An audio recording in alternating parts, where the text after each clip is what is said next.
telling me I'm This call is being recorded.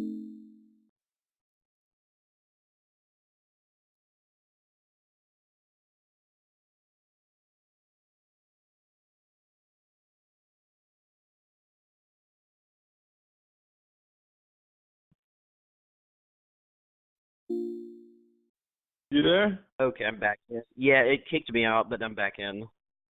Okay, all right. We're gonna start, and a lot of people who are familiar with gang stalking will eventually come across mind control programs, and in this country, at least, United States, mind control has become synonymous with MK Ultra, which is a mind control project that began under the Central Intelligence Agency.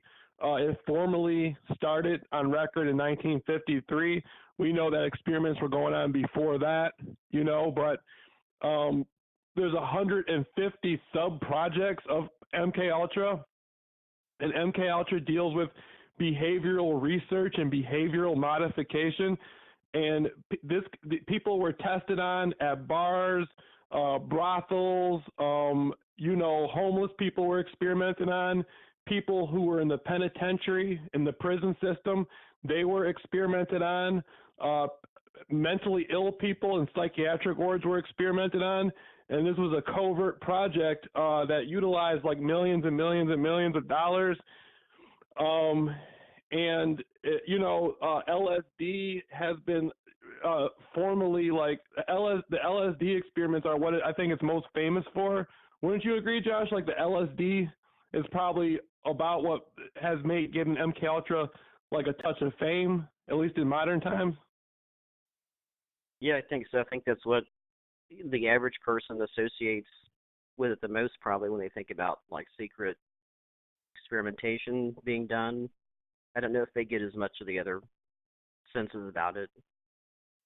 Right. And LSD became illegal in 1966, but LSD experiments were rampant in the 50s and in the 60s. So after LSD became illegal in 1966, LSD went underground and the underworld started selling LSD. Like there's people today who are asset millionaires.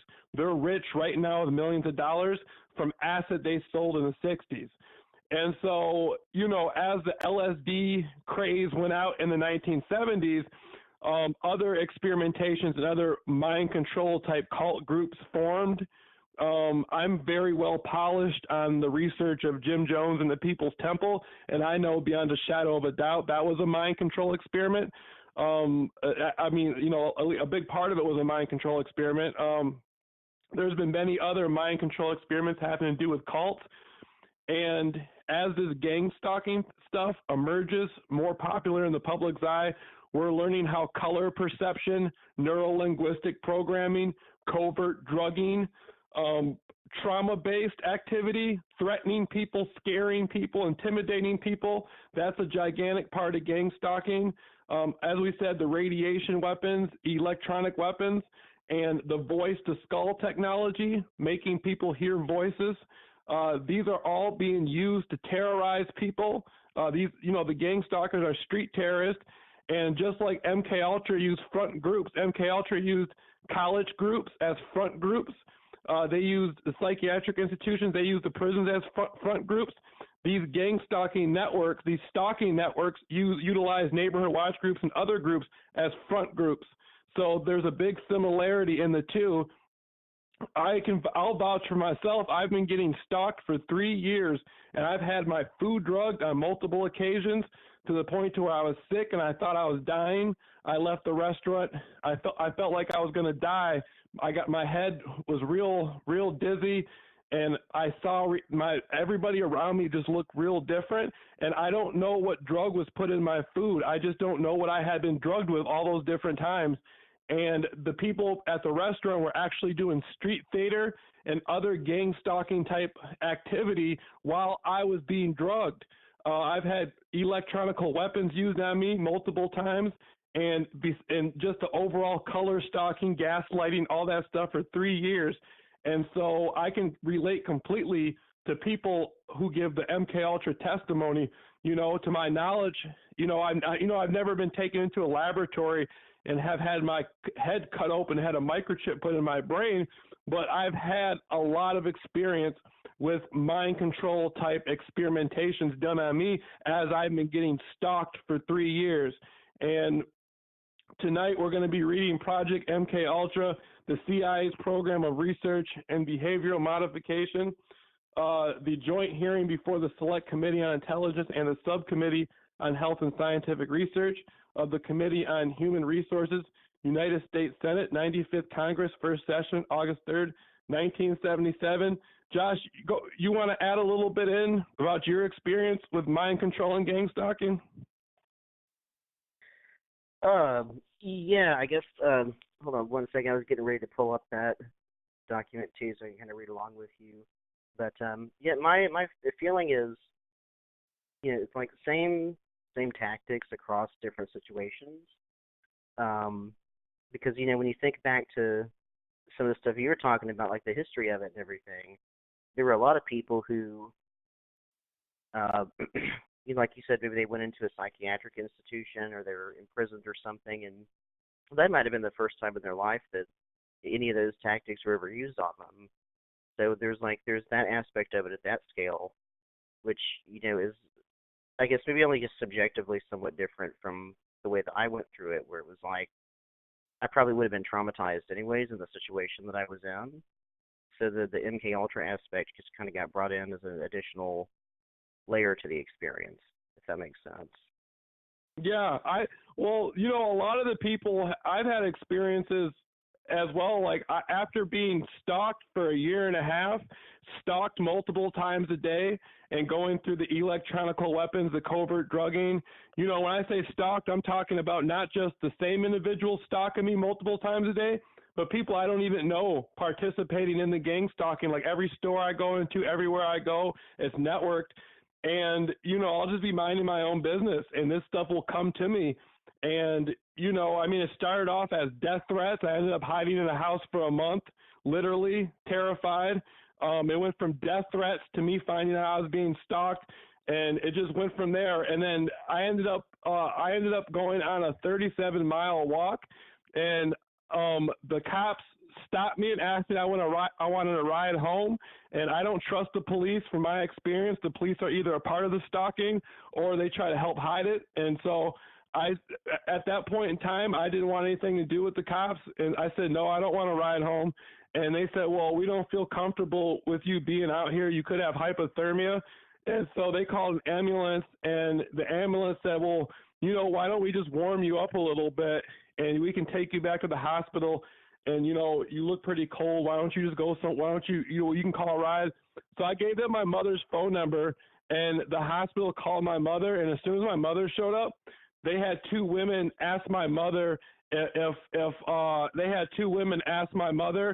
I claimed that I saw people following me. And I had been getting stalked by this group stalking for a year and a half up until this point. So, of course, everybody who knew me knew I had people. I talked about it all the time.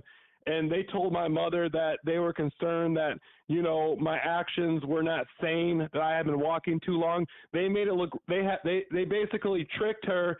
And, in a way, well, she did it on her own volition, but she signed me involuntarily into a psychiatric ward. And the doctors there asked me two questions. They asked me some question, and I said, man, I've been walking for a long time, but I just want a glass of water. Then he asked me another question, and I said, I just wanted a glass of water. And they signed me involuntarily into a psychiatric ward. And then it turned into a thing to where they were trying to force drugs on me. And they were participating in the gang stalking. The gang stalking was going on at the psychiatric ward, and they were trying to force drugs on me. And they told me that we're going to have a legal hearing, and if the judge agrees to it, we'll be able to hold you down and inject you with drugs. And I said, I'm not taking any drugs. And this is while I was being gang stalked at the same fucking time, Josh, excuse my language. So I went to the hearing, and eventually they just let me go. They didn't want to go through with it, but I left. And when I hear the mind control experiments of the 50s, 60s, and 70s, and people talk about how they've been held down and injected with drugs and had their mind messed with, I know exactly what they're talking about. Yeah, that's horrible. I didn't know about that part with them threatening to inject you. That's awful. Yeah, they threatened to hold me down and inject me with drugs. They at the hospital while they were participating in the gang stalking, while different doctors were wearing different color coats and they were hiring certain people at the psychiatric hospital to participate in it. And this, you got to remind you, I was getting stalked for a year and a half before this happened. Where I lived at, everybody was doing it. And I was being terrorized and stalked for a year and a half, and then I end up at a psychiatric ward being stalked by the people who work there and them threatening to hold me down and inject me with drugs. This is how I've been living for 3 years. And so, I'm going to read further, Josh. Project MK Ultra, the CIA's program of research and behavioral modification, joint hearing before the Select Committee on Intelligence and the Subcommittee on Health and Scientific Research of the Committee on Human Resources, United States Senate 95th Congress, first session, August 3rd, 1977. And in the beginning, you can, when you look at this, it's going to tell you about all the different hearings they've had: Senate Select Committee on Intelligence, Committee on Human Resources, Subcommittee on Health and Scientific Research. This is historical documentation we're going into, and the intentions of the people at this time was to have a fair hearing on the mind control experiments, and I think they were pushing to end them and do something about them because people were actually being murdered who were being experimented on. There was murders committed against these people they were killing people they were experimenting on, and people were going into psychotic shock. People were having really bad episodes from this, just like in today's world, how people are being stalked and they're getting guns and going out and blowing people's heads off because they can't take it anymore. So, what do you think? I mean, you can relate to that, Josh, can't you? Yeah, and I kind of wanted to back up, what you were talking about earlier, in case anybody, who's like more of a skeptic is like, well, but you're in a psychiatric ward. Well, guess what? Like when I was, I had intentionally threw myself out on the street for a reason, and it got to a point where the anxiety of everything, I said, you know what? I don't want to be out here. I'm just going to go check myself into this hospital voluntarily. And the thing of it is I was still following my script, like I've talked about in some other shows, where I was told about my gang stalking in advance as a teenager, and so I kind of was going through the memory recall. Well, there were certain people that I guess themselves were TIs who were going to end up being in that hospital, and sure enough, there they were. So even though they were like, we were all plants in a way, it was like it was all out of our own going through what we were going through. But there was this one guy with a severe head injury that I remember them telling me about, and he exactly was the kind of person that you feel, and this was not just me, but with everybody, like he would just bother every single person. He'd come up to you and bother you if you're on the phone. He'd say weird stuff to you. He'd kind of get sometimes physically intimidating, and so to be trapped in a place like that, which has happened to me. I've also, when I went into rehab, it was at a place that was being built in 1990 when I was going through one of my biggest programming sessions of all, and that's one of the places that they took me to because they were traumatizing me. They were sexually assaulting me, and then what were they doing when I was sitting there crying? They would hand me a beer.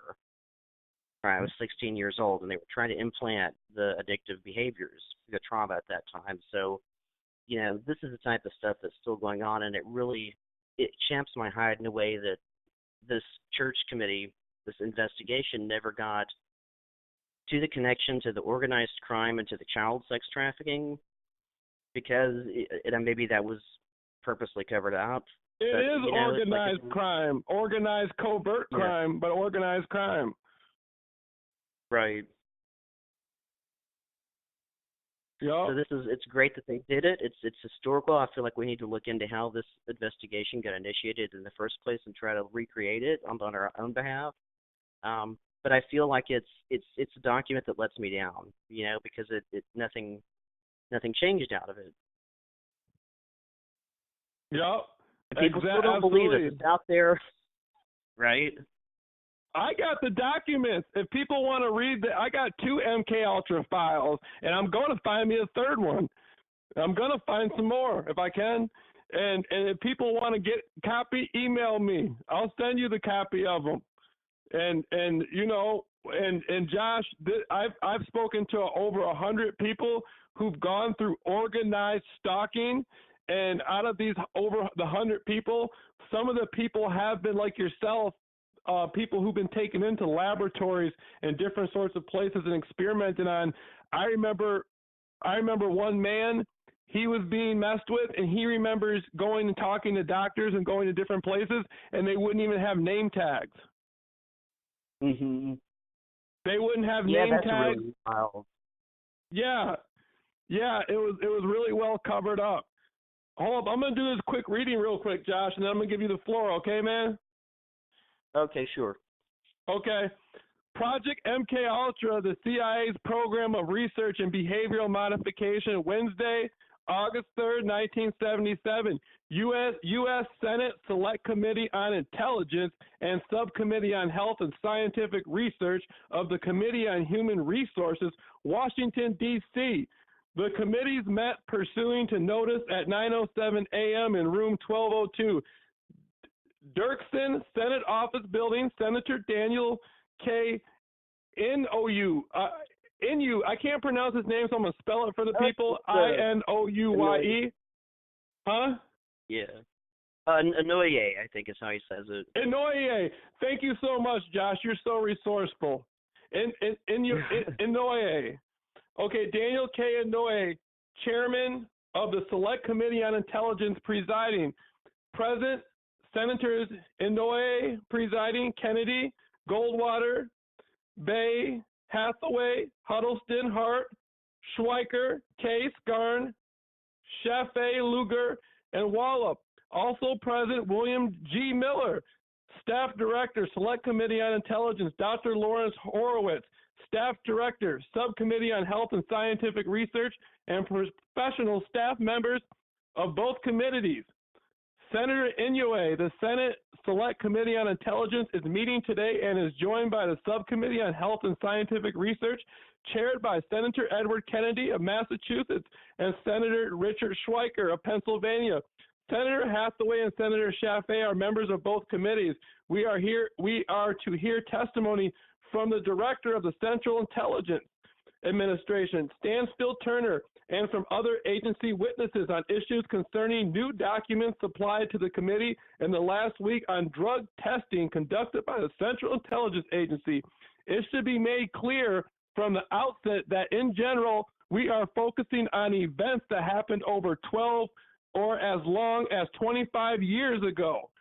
It should be emphasized that the programs that are of greatest concern have stopped and that we are reviewing these past events in order to better understand what statutes and other guidelines might be necessary to prevent the reoccurrence of such abuses in the future. We also need to know and understand what is now being done by the CIA in the field of behavioral research to be certain that no current abuses are occurring. I want to commend Admiral Turner for his full cooperation with this committee and with the Subcommittee on Health in recognizing that this issue needed our attention. The CIA has assisted our committees and staffs in their investigative efforts and in arriving at remedies which will serve the best interest of our country. Okay, so Josh, where are you gathering from that, man, that pretty much these people have agreed to have a meeting of the minds. They're going back 25 years, and they got the documents, and they want to know what has been going on. It just, knowing what we know, that's just like one big cover-up. It's almost like if you came out 25 years later, you're like, oh, yeah, the Tuskegee incident. Right. You know? I mean, they're already saying it's over when it's not. So that was really clever. Oh, no, it's going on today. Yeah, it's been happening to me. But that is what makes me curious about what started the investigation and what evidence was presented for them to be able to get away with saying that. Right. Absolutely. Okay, so And I guess like maybe it was a different time too. It's like if that came out today, people would be hawk on it like they are with the whole, investigating like the Russia connection to the election. Like they wouldn't let it go. But this day, people were just like, oh, okay, I guess we'll just have a hearing on it, and that'll be it. Yeah, and I don't like it. I look at it's too much for me. I look at my last 3 years. I've been getting stalked every single day, everywhere I fucking go. Lights on cars, people turning their lights on, people wearing colors. My food's been drugged. I've had my life threatened. I've had to hide in houses and shit for a fucking month.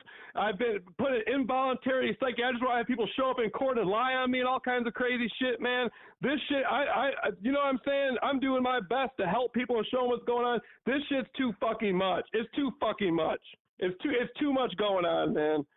And so Yeah. It's just way too much. It's way too fucking much. It's too much, man. It's too many criminals. It's too many fucking criminals with too much bullshit using it against motherfuckers. It's too much. It's way too much. It's worse than anybody knows. The general public. Yeah. And I think when they find out, they're going to be like. Yeah, how I've been living for 3 years is a million times worse. How anybody could imagine. If I could take a brick and just smash somebody's fucking face open with it and kill them, that wouldn't even be the equivalent of what I've been going through. That would be nothing compared to what I've had to experience. I'm going to go into the reading, Josh. The reappearance of reports of the abuses of the drug testing program and reports of other previously unknown drug programs and projects for behavioral control underline the necessity for effective oversight procedures both in the executive branch and in the Congress. The Select Committee on Intelligence has been working very closely with President Carter, the Vice President, and Admiral Turner and his associates in developing basic concepts for statutory guidelines which will govern all activities of the intelligence agencies of the United States. In fact, it is my expectation that the President will soon announce his decisions on how he has decided the intelligence agencies of the United States shall be organized.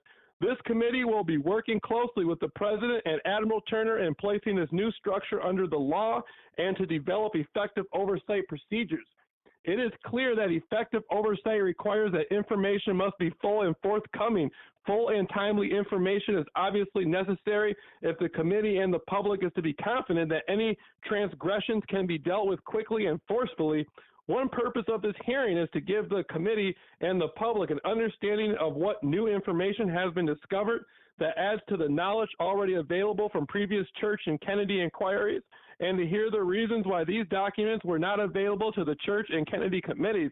It is also the purpose of this hearing to address the issues raised by any additional illegal or improper activities that have emerged from the files and to develop remedies to prevent such improper activities from occurring again. Finally, there is an obligation on the part of both this committee and the CIA to make every effort to help those individuals or institutions that may have been harmed by any of these improper or illegal activities.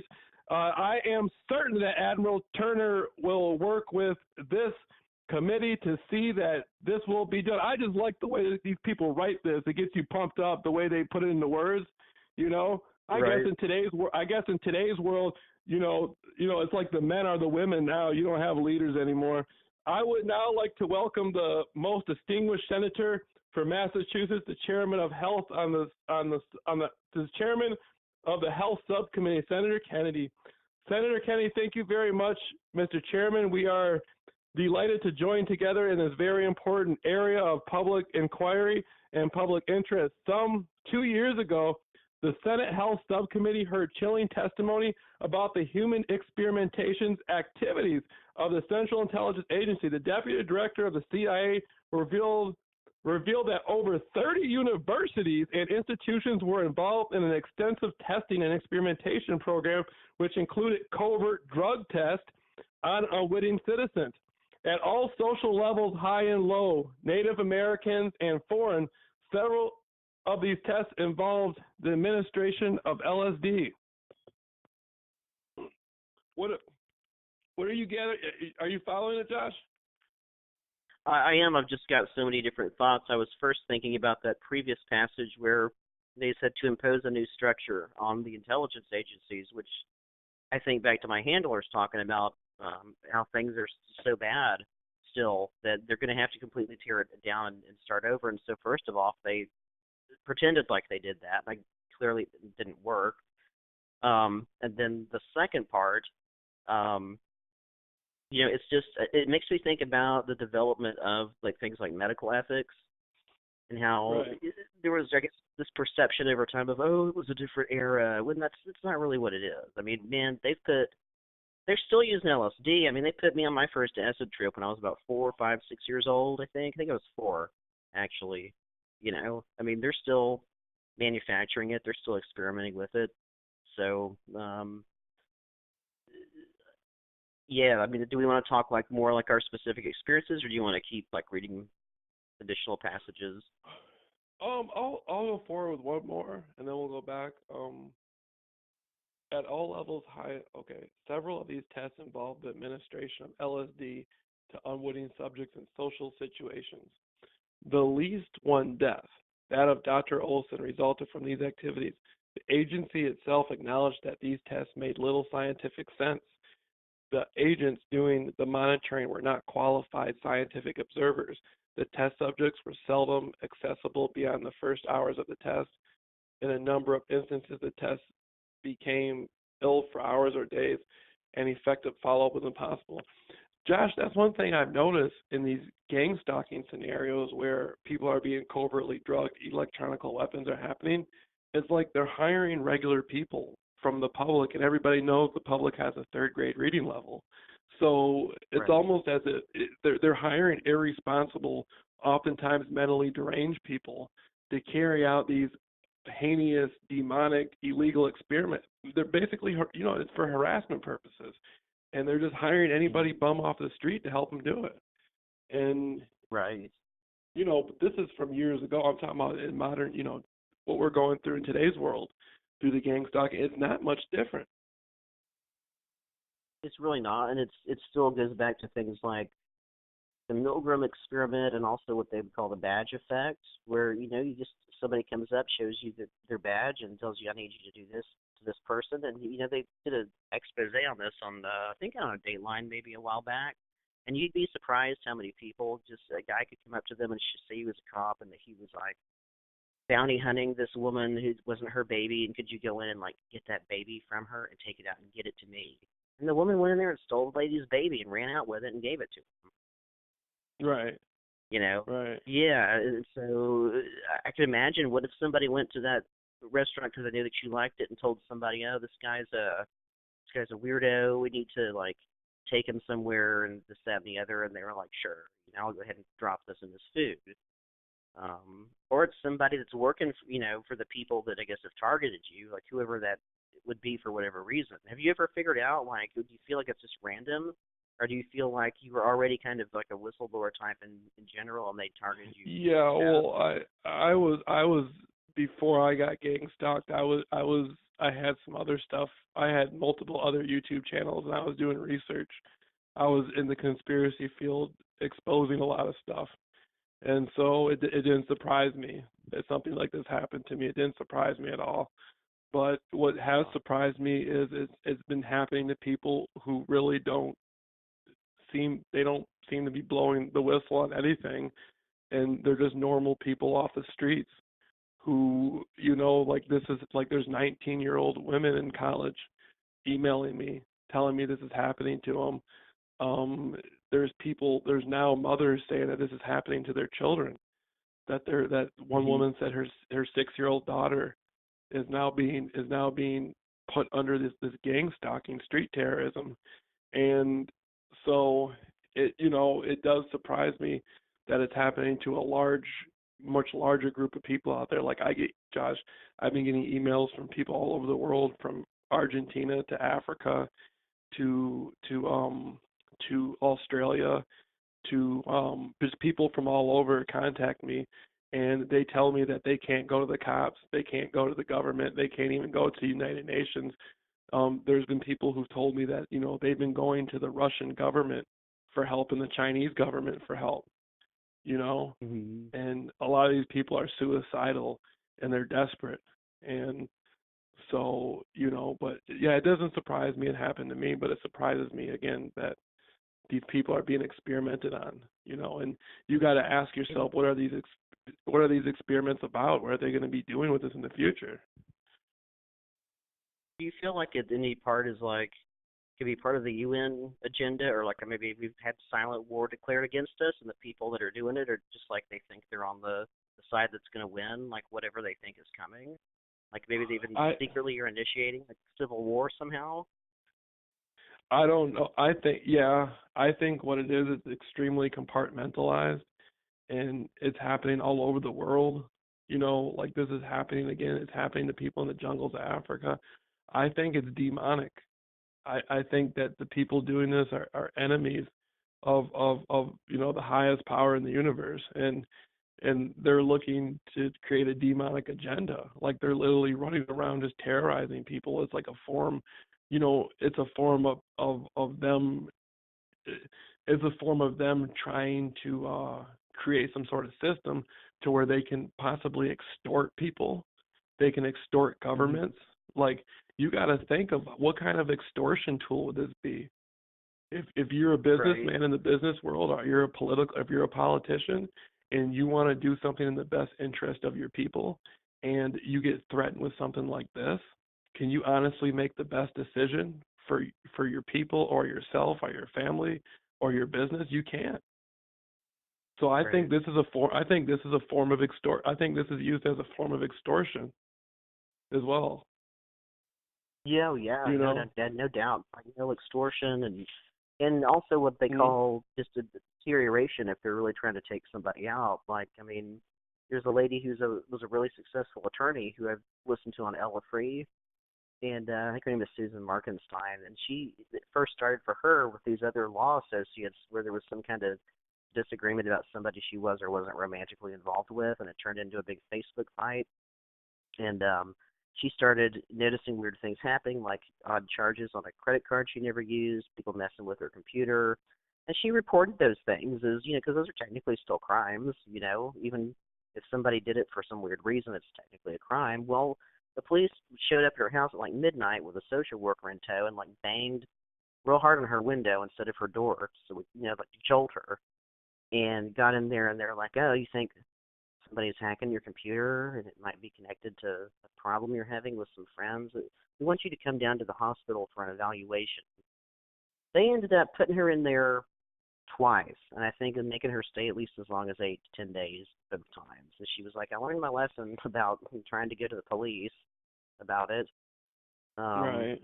and it slowly, she had to move. She had to start her own practice because she couldn't. She was blacklisted. She couldn't get hired at any law firm anywhere, no matter what she did. Yeah, and that just can ruin a person's life if you're not maybe don't have like that high up of degrees. Like imagine if there's only one thing you're really good at, and now you can't get a job. You may have to go on like disability. You can end up homeless. You may end up deciding, oh, I guess I'll just rob banks. I mean, it's very destructive what they're doing. It's a very destructive program. It's extremely destructive what they're doing. And I think about what I've been going through in 3 years, and like the situation I told you about the with the psychiatric hospital. That's been going on, and there's no help for anybody. Either the cops are going to be involved in the street terrorism, or they're going to help to cover it up. Right. You can't, and people can't go to their government. They can't go to anybody. It's basically a situation where you're on your own. You're completely on your own, and you have to make what you can out of the situation. Nobody's coming to help you. And Right. I woke up in the middle of the night in my room. I remember waking up one night and feeling huge pains to the back of my head in my room, and I knew somebody was using an electronical radiation gun on me when I was sleeping, pulsing me in the back of my Mhm. head. I've had that happen, and this is how I've Yeah. been living for 3 years. I've been going everywhere where all the store managers, everybody in the stores are participating in it, the churches, everybody. And there's disinformation campaigns they use to recruit people, and they recruit people in different sorts of ways. But I've been living like this for 3 years, and Yeah. I've had helicopters used on me. I've had everything. I've actually had airplanes used. Like, this isn't a joke. Like, everybody from homeless Right. people to, yeah, I know it sounds funny, but I'm being serious. I'm Well, I not I'm believe not you. yeah, I'm I not believe you. exaggerating. I'm not exaggerating at all. I'm not confused about anything. I've been living like this for 3 years. And so, I people don't know what that's like. I hid in a house for a month. I was getting death threats. People were calling me, my telephone threatening to kill me, and they were sending me emails threatening to kill me. And I was getting text messages. Like, people were contacting me threatening to fucking kill me, and I had to hide, and I was hiding in the house for a month. And every time I went to the windows, they would have people who looked a certain sort of way driving by through the neighborhood, like at specific times, to make it look like people were actually coming to my fucking home to kill me. And I lived like that for a Hmm. whole month. I did not leave my house for a month. I had to beg people to take the trash out. I lived like that for a Wow. whole fucking people don't get that. People don't get that. Like, that's how I've been living. I've had to run across highways twice in my life. I've ran across highways in broad daylight with cars speeding at me like they were going to hit me and kill me. Like, I used to walk down the street and have cars drive in front of me and keep going towards me like they were going to run me over, and at the last minute they would turn away and keep going. This is the life I've been Hmm. living for 3 years. There's no exaggeration in this. Like, this is really happening to me for 3 years straight. Yeah, It's man. criminal. It's criminal. Yeah. You're, I've been you're targeted by holding. a very huh? I'm sorry. I think there's a delay on my end. I was going to say you're holding up really great though, man. And the fact that you're able to Right. go out and do this educational courses to help other people is fantastic. Right. Right. Yeah. If I go and I hang out with people, the stalking street terrorist networks will contact the people and start paying them to do stuff to me, to fuck with me. And so it's not just me going out and living a normal life, walking around getting stalked and terrorized. Like, even the people closest to me get approached and offered money and stuff to get involved. Like, this is literally a street terrorist psychological harassment campaign that I've been living through for 3 years. It's completely criminal. And I don't Yeah. respect any I don't believe in the law anymore. I don't believe in the police. I don't believe in the law. I don't believe in any of that stuff. I don't think any of it's real. I don't believe in any of it. Is- Like, I live in a completely different world. Right. Right. It's like we're like in this double life that only we know about, basically. Yeah. And No, I live. what's Yeah. scary to Yeah. me, I was just going to I say don't some of believe. these I don't. people. Sorry. Go ahead. No, go ahead, Josh. Go ahead. Oh, I was gonna say, some of these people, like I said, how it triggers the memories. There's some when I recognize them, I realize that part of what's bugging me is that I remember them from the past, but then there's some that are total strangers. But the thing to me that's interesting about it is how many of them I feel like if it's those people maybe I'd met them once before, they don't realize what they're doing. It's like it's autonomic, and it's like we're all just zombies. It's like a zombie. There's a zombie section of gang stalking, and then there's the people that are like consciously doing it, and you sometimes can't tell the difference. But I know for me, there is a noticeable difference in like people's behavior, and I don't think I've done anything different. I mean, I respond. Fortunately, I'm one of those people. I'm very sensitive to your energy, so if somebody's kind of negative, it'll kind of change my mood, and I have to talk myself out of it. If people are being really nice, it gives me a boost. And as some of the triggers have seemed to sort of go away, I've noticed that more and more people seem to be friendlier. If that makes sense. I still get some days where I see some people, I'm like, well, that person has a bad energy. I'm going to avoid them. But it's like I don't see as many of the intentional acts that are just like designed to get attention. And I feel like it's almost like the more of a break you get, the stronger you get each time if it happens again. But that's what's hard for people is like if you can't catch a break, you could never rest or go back to your previous states. I think it makes it very difficult, and I think that's why it's such a good idea that you have about going out off the grid for a while. I mean, imagine if that's the first break that person has had in like years from just the constant the Oh, noise. that's exactly what I'm doing. I'm finishing the episode. You're helping me to close the deal. I just did 10 episodes of education on gang stalking, and I just did you're helping me close the deal on the 10th episode of the Off the Grid. And then what we're doing is we're going to be filming from off the like outside of the city, like we're going to be doing like it's like, you know what I mean, like it's for real. Like the next stuff that's coming is going to be like the lifestyle of it. Like this isn't a joke.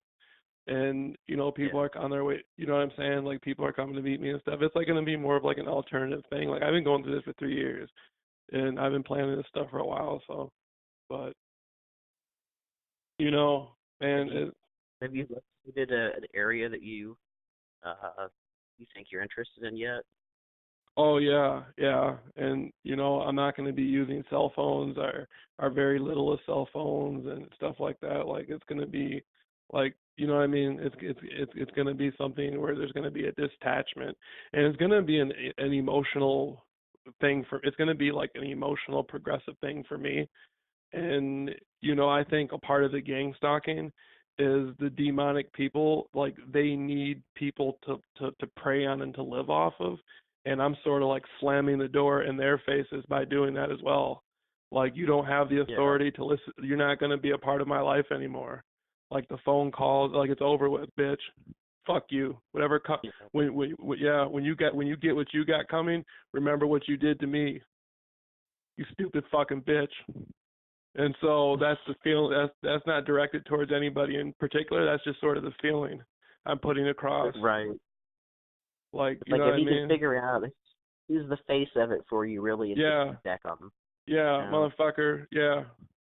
Don't look at me. Look behind your fucking back, dumb motherfucker. So, right. So that's sort of the vibe I'm giving off as I'm moving on. And you know what I mean? Like I'm not playing any game with these motherfuckers. Like fuck that shit. So, Yeah. but what part of, you know what I mean? So, but so I'm gonna do a little more reading. Do you mind if I hit one more Oh, reading go real ahead. quick? Okay, Yeah. okay. Yeah. For example, heroin addicts were enticed into participating in LSD experiments in order to get a reward. Heroin, perhaps most disturbing of all, was the fact that the extent of the experimentation on human subjects was unknown. The records of all these activities were destroyed in January 1973 at the instruction of then CIA Director Richard Helms.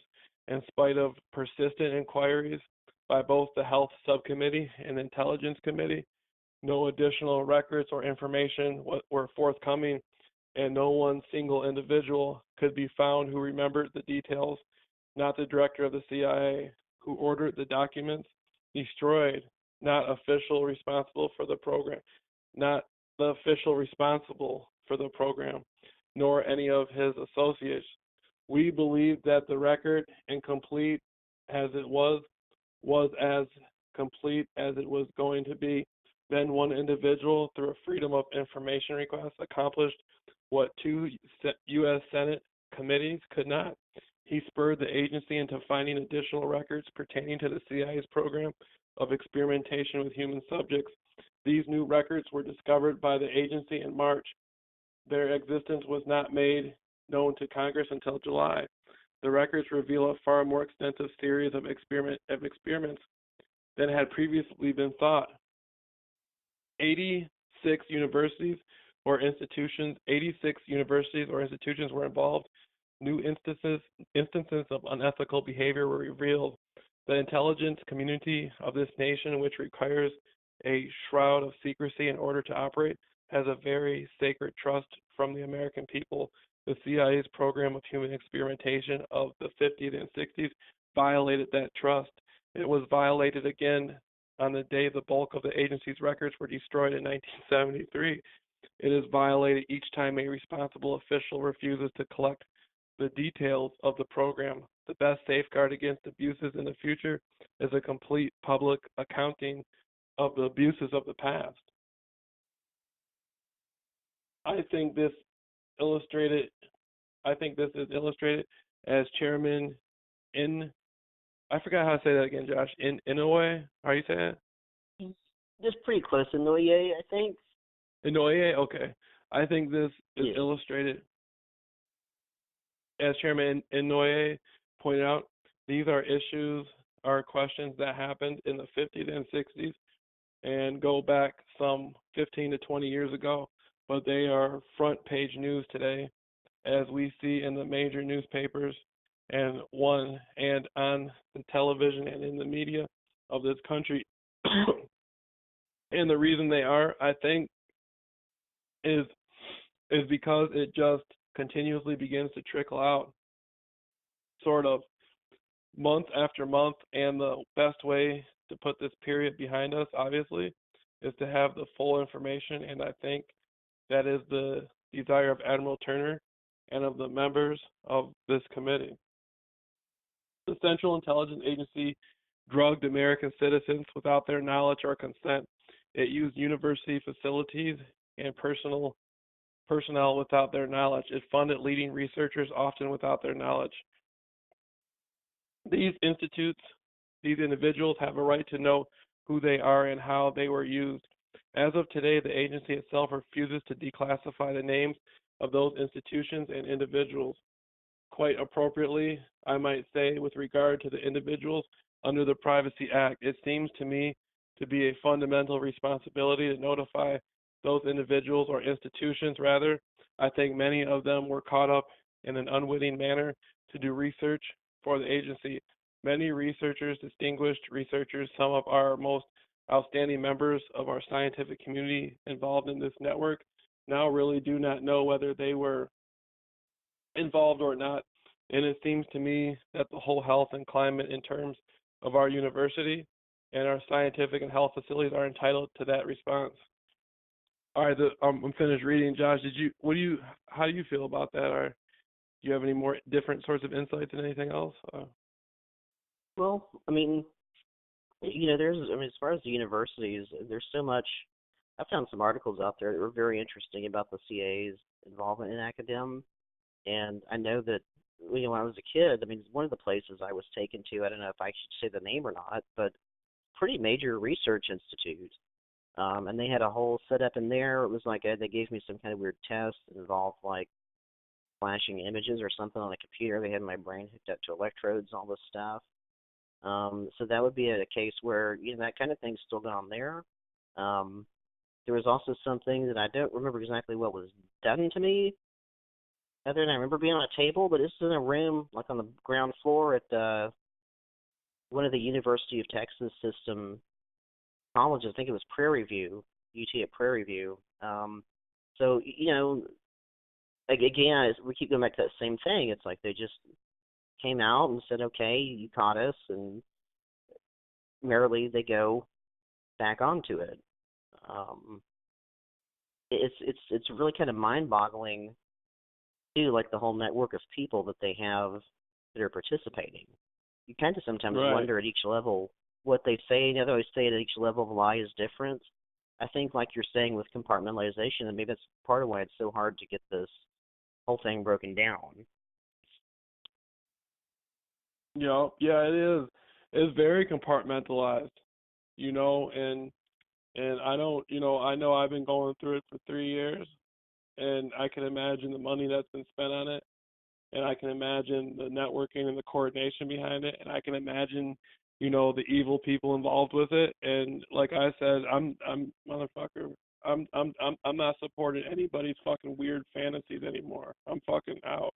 I'm doing my off the grid series, and I'm finishing it up, and I'm getting targets together, and we're gonna be having fun together. Yeah. Fuck that fucking bullshit.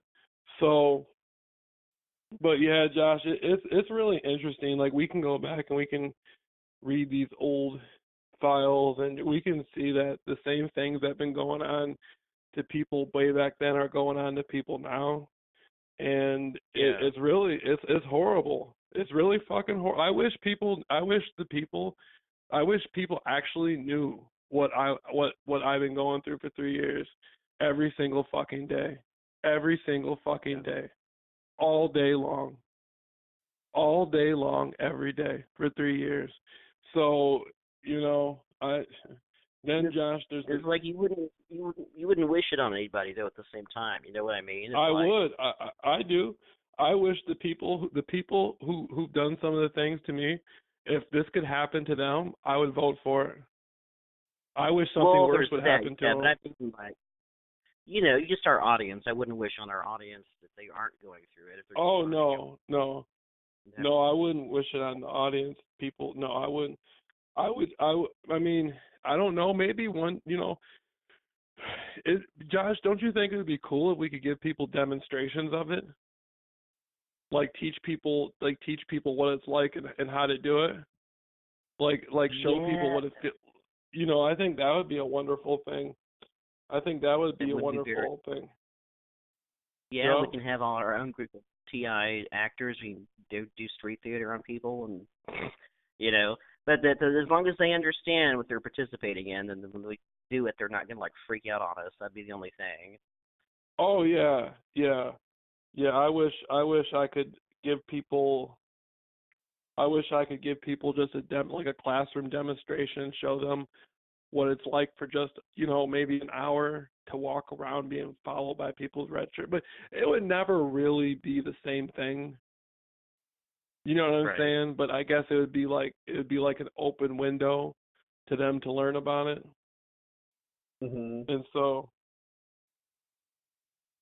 it'd definitely be an open window for them to learn about it, but I don't think we could really learn um I don't think we could really ever learn how to, we can get close to it though. Like people like me and you, if a few of us who've been going through it for a while got together, we could probably come up with some some scenarios that were really similar, but at the same time they would know what was happening.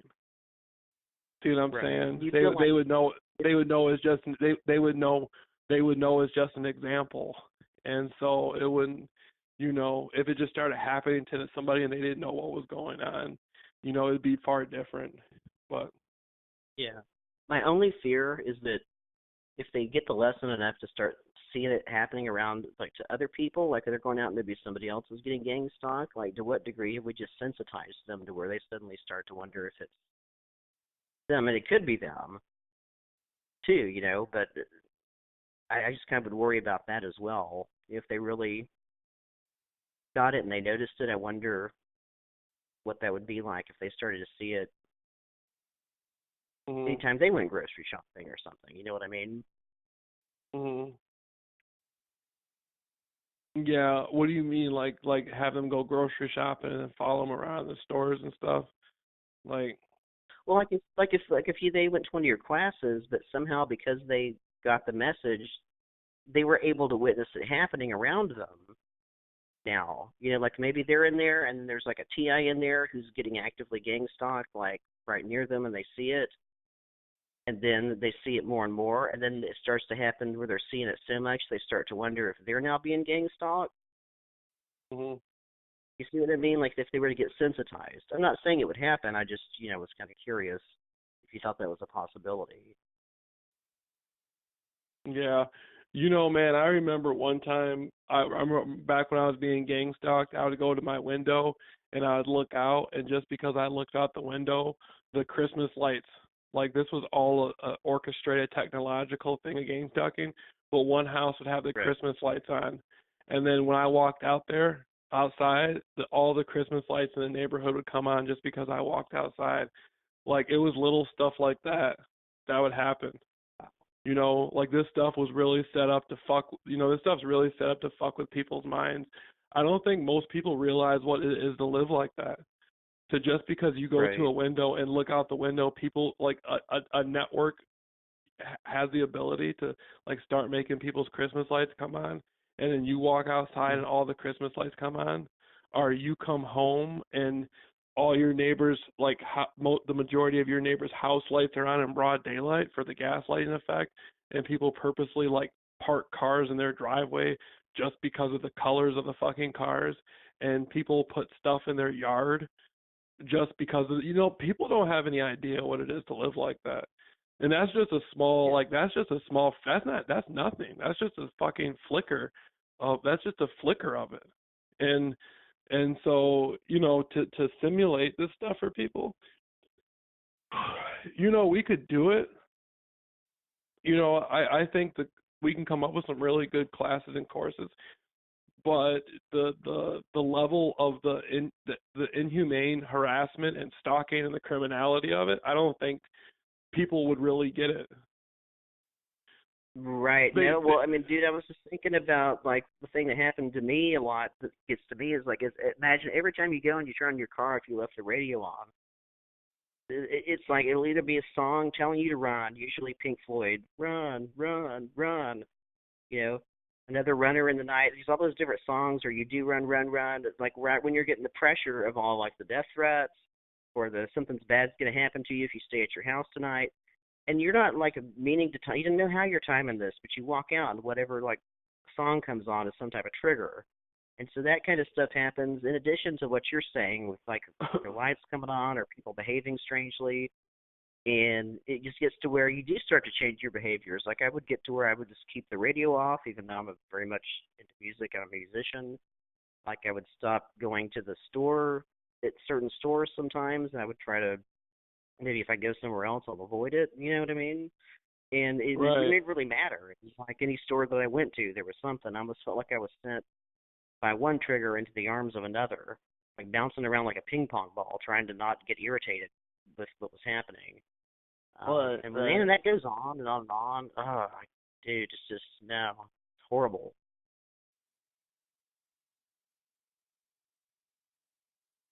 Yeah. You know, it's really wild, and I think most people who are listening to us, they hear the things we're saying, and unless they're going through it, they won't know how it is to go through every single day like that. Like after 5 days, the average person is going to be terrified. They're not going to want to. They're just going to be like, "Please stop, just please stop." And it does. Oh no, what do you mean stop, motherfucker? We're just. This might be going on for the rest of your life. You know what I'm saying? Like Right. people don't get that. They do not get that. They do not get that. That this is something that you're being stalked by street terrorists and having your food drugged and electronical weapons and all sorts of psychological harassment techniques and subliminal neural linguistic street theater plays and shit. Like I try to go meet some girl just because I like her and the girl shows interest in me and she likes me, and the next thing you know they're bribing the girl and getting the girl to participate. They're doing like little neural linguistic street theater plays to symbolize the girl sucking some guy's fucking dick to try to make me jealous or so, like all kinds of crazy ass shit. Wow. And yeah, I'm not joking, dude. I got to live like this for 3 years. Like I can't even go hang out with people without the people being bribed to participate in these little weird sick fucking games. And I have to live like that. I've had my food drug. I had my life threatened and shit like that. Like it doesn't affect me as much as it used to because I'm used to. I've been going through it for so long. I'm used to it. It's like I don't like whatever. Fuck you then, bitch. Like go about your business then, you dumbass hoe. Like that's the mentality I've derived from it. Yeah, I'm just being honest, man. That's the mentality I've derived. Like if somebody, like if you're feeling the gang, if you want that Walmart card that bad and like you can't kick it with me and talk to me, then fuck you then. I'm not gonna I'm not, whatever, man. Like fuck it. But that's just what's going on. People don't understand what it is to live like that. And have They don't. I wish I had said that to somebody. I remember a couple of weekends ago I was out with some friends and there's one of them who it's like I know that like nothing's ever going to happen, but I do have just a little bit of a crush, right? And nobody knows that as far as I know except me.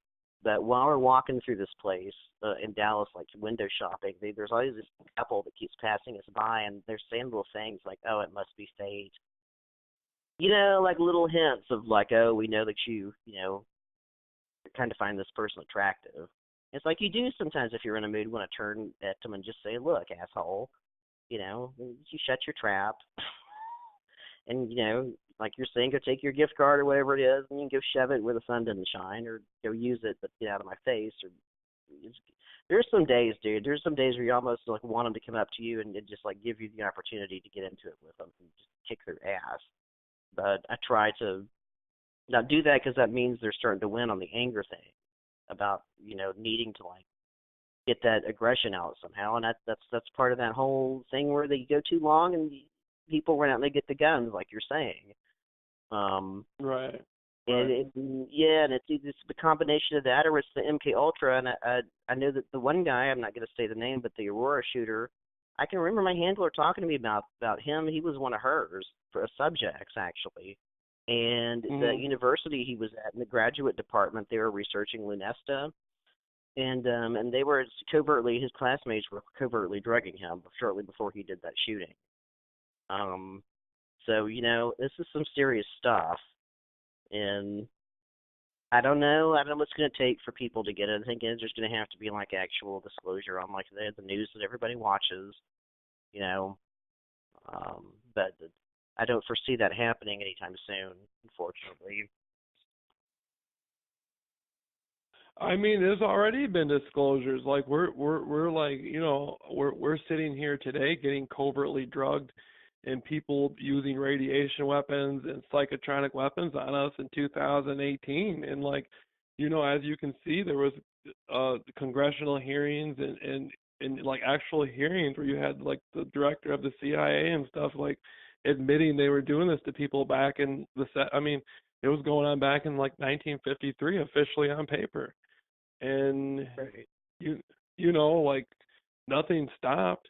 I mean, the CIA, I don't think the CIA is formally